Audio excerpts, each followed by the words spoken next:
The Greyhound pulled out of Los Angeles at 11:47 p.m., its headlights carving two pale tunnels through the desert night. Marcus slumped into his seat, 14B, backpack under his legs. He wasn't running from anything, he told himself. Just heading to Montana for a job, a reset, a quieter life. But the truth was humming under his ribs like a loose wire. The bus smelled of old vinyl, sweat, and the faint chemical sting of the bathroom disinfectant. A perfect cocktail for insomnia. Across the aisle sat a woman muttering to herself, her fingers twitching like she was plucking invisible strings. Every few minutes she'd whisper, "Don't let them in," then glance at Marcus as if checking whether he was one of them. Behind him, a man in a leather vest with patches that didn't belong to any official club kept licking his lips and staring at the teenage girl 2 rows up. Every time the bus hit a bump, he'd chuckle, a low, wet sound that made Marcus's skin crawl. A few seats back, a guy with a shaved head and a neck tattoo of a screaming eagle was loudly explaining to no one in particular that society was a rotting carcass, and that he was the only one who saw the worms. He punctuated each sentence by slapping the seat in front of him. Marcus put in his earbuds, but the music couldn't drown out the chaos. The bus felt like a rolling asylum. Hours passed, the desert stretched endlessly outside, a black ocean with no shore. The passengers shifted, murmured, argued, laughed at things no one else could hear. The air grew thick with tension, the kind that makes you sit up straighter without knowing why. Around 3 a.m., the bus driver, a tired man with a drooping mustache, announced a quick stop at a lonely gas station. Most passengers stayed aboard. Marcus stepped out for air, but the cold wind bit too hard, so he climbed back in. That's when he noticed a new guy. Tall, gaunt, eyes too wide, too bright. He sat in the front row, hands folded neatly in his lap like a child waiting for story time. Marcus could have sworn he hadn't been there before. The driver climbed back in, shut the door, and the bus rumbled back onto the highway. 10 minutes later, the screaming started. It came from the front, a sharp panic yelp cut short. The bus swerved violently. People lurched from their seats. Marcus grabbed the armrest as the Greyhound fishtailed across the asphalt.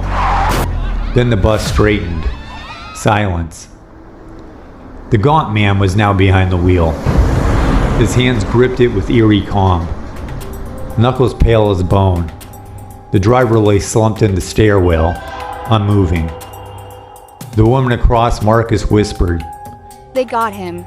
They finally got him." The man in the leather vest laughed like this was the best entertainment he had seen in years. The guy with the screaming eagle tattoo shouted, "This is it! This is the cleansing!" Marcus's heart hammered. He stood halfway, gripping the seat in front of him. "Hey! He yelled. Stop the bus!" The gaunt man didn't turn around. "We're going where we're meant to go. He said softly. All of us." Speedometer climbed. 70, 80, 90. The bus rattled like it was about to shake apart. Passengers screamed, some prayed, some laughed, some just stared blankly as if this was always how the night was going to end. Marcus stumbled down the aisle, fighting the lurching motion. He grabbed the metal pole near the front. "Pull over!" he shouted. The gaunt man finally turned his head. His smile was thin, stretched too wide. He smelled of alcohol, and according to his eyes, he was on something else. "You don't understand," he said. "This highway. We're on the highway to hell, and we're going down. All the way down." The bus veering into other lanes, A loud horn erupts, a semi-truck barreling toward the back of the bus. Marcus lunged. He grabbed the wheel. The gaunt man shrieked, not in fear, but in fury, and clawed at Marcus's arm. The bus swerved again, tires screaming. The semi's horn blared. Marcus shoved the man sideways with everything he had. The bus jerked violently, skidding off the road, plowing through scrub and dirt. The world became a blur of motion and noise. Then impact. Everyone was jolted forward. Darkness. Marcus woke to the sound of crackling. The bus stuck in a ditch in the grass median. Windows shattered, smoke curling from the engine. People crawled out, limped away, or lay still on the ground. The gaunt man was gone, vanished. Marcus dragged himself out through a broken window. His arms shook, his ribs burned, but he was alive. Everything was silent again, as if the night had swallowed the chaos whole. He sat in the grass, staring at the wreckage. Sirens wailed faintly in the distance. He realized the bus wasn't the only thing that had been out of control.